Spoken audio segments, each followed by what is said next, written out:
बिस्मिल्लाहिर्रहमानिर्रहीम अस्सलामुअलैकुम। आज हम बनाएंगे मखंडी हलवा जो कि सूजी से ही बनता है, लेकिन रोज़मर्रा बनने वाले सूजी के हलवे से जायके में काफ़ी मुख्तलिफ होता है। और दूसरा, आम हलवे से ये हलवा मुख्तलिफ तरीके से बनाया जाता है। मैं आप सबको मखंडी हलवा बनाने का आसान और सही तरीका बता रही हूँ। ये हलवा बहुत मज़ेदार बनता है और इसको बनाना भी बहुत आसान है। तो चलिए इस मज़ेदार से फिर मखंडी हलवे को बनाना शुरू करते हैं।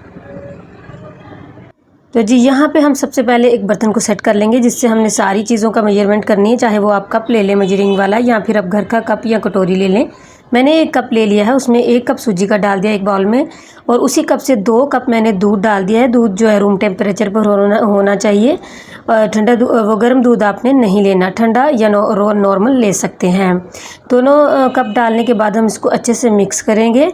अच्छे से मिक्स करने के बाद इसको कवर करके हम आधे पौने घंटे के लिए रख देंगे। अगर आप इसको ज़्यादा देर के लिए रखना चाहते हैं तो गर्मी का मौसम है, आप इसको फ्रिज में रख सकते हैं। और अगर सर्दियों में ये बना रहे हैं तो 2-3 घंटे जो है वो आप इसको बाहर रूम टेम्परेचर पर भी रख सकते हैं। और अगर रात भर के लिए रखना चाहते हैं, सर्दी हो या गर्मी, फिर फ्रिज में ही रखें। उसी कप से मैंने घी ले लिया है। आप देसी घी या बनास्पति घी दोनों ले सकते हैं, लेकिन ये कि हलवा घी में ही अच्छा लगता है। आप घी का इस्तेमाल कीजिएगा। जैसे घी गर्म हो जाएगा तो यहाँ पे कुछ ड्राई फ्रूट्स हैं जो आप ऑप्शनल हैं, अगर आपके पास हैं तो आप ज़रूर शामिल करें, अगर नहीं है तो आप इसको स्किप भी कर सकते हैं। ये इनके बगैर भी जो है वो बहुत टेस्टी बनता है। मैंने यहाँ पे काजू पिस्ता और बादाम थोड़ा थोड़ा लिया है। इसको हम यहाँ पे 25-30 सेकंड के लिए यहाँ पे इसको फ्राई कर लेंगे। उसके बाद मैंने यहाँ पे नारियल डाला है, क्योंकि नारियल हमने साथ में नहीं डालना। नारियल को अगर साथ ही डाल देते तो नारियल बहुत जल्दी जो है वो जलने वाली साइड पे चले जाता है। बस अब इसको 5 से 6 सेकंड मैंने इसको भी साथ ही फ्राई कर लिया, क्योंकि ऑयल गर्म ही था घी हमारा। इसी घी में हमने वो सारे ड्राई फ्रूट्स निकाल लिए हैं और इसी घी में उसी कप के साथ मैंने 1 कप चीनी का मेजरमेंट करके वो इसमें इस तरीके से बखेर के डाल दिया है। ठीक है, आपने इसको डालने के बाद फ़ौरन चम्मच नहीं हिलाना, इस तरह आहिस्ता आहिस्ता से एक दफ़ा आपने चम्मच हिलाना, बीच बीच में हिलाना है।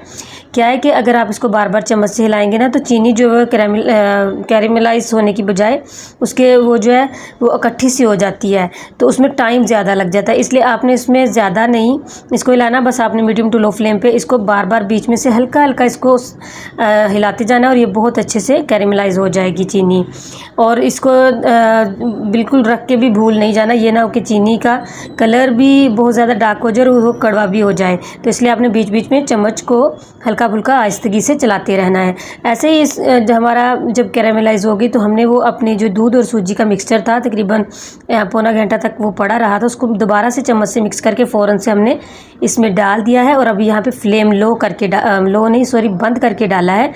हमने जो कैरेमलाइज शुगर है उसको इसमें डाल के अच्छे से यहाँ पे मिक्स कर लेना है, वो मेल्ट हो जाएगी इसमें। अब मैंने फ्लेम को जो है वो मीडियम टू लो कर दिया है। ये देखिए हल्की सी बस इसमें रह गई है, तो यहाँ पे वीडियो को मैंने जो है वो फास्ट कर दिया था ताकि वीडियो बहुत ज़्यादा लंबी ना हो जाए। इस तरीके से चम्मच की बैक साइड से हम इसको मैश करते हुए ही इसकी भुनाई अब करेंगे। अब जो है भुनाई तक हमने फ्लेम को जो है वो लो रखना है, क्योंकि इसी घी में हमने इसकी भुनाई बहुत अच्छे तरीके से करनी है, जब तक कि ये क्रम्बल्स ना हो जाए, जैसे कि खोया होता है या फिर आप किसी दाल का हलवा बनाते हैं और वो क्रम्बल सा हो जाता है ना, वैसे तब तक इसको हम बुनाई इसकी करेंगे। अच्छा, ये जो एक्स्ट्रा घी है ना, ये आप निकाल भी सकते हैं जब इसकी बुनाई अच्छी से हो जाएगी। मैंने भी निकाल दिया था, तो मैंने ये जो एक्स्ट्रा आपको घी नज़र आ रहा है ये मैंने निकाल दिया था। आप भी इसको निकाल दीजिएगा अगर आप चाहते हैं।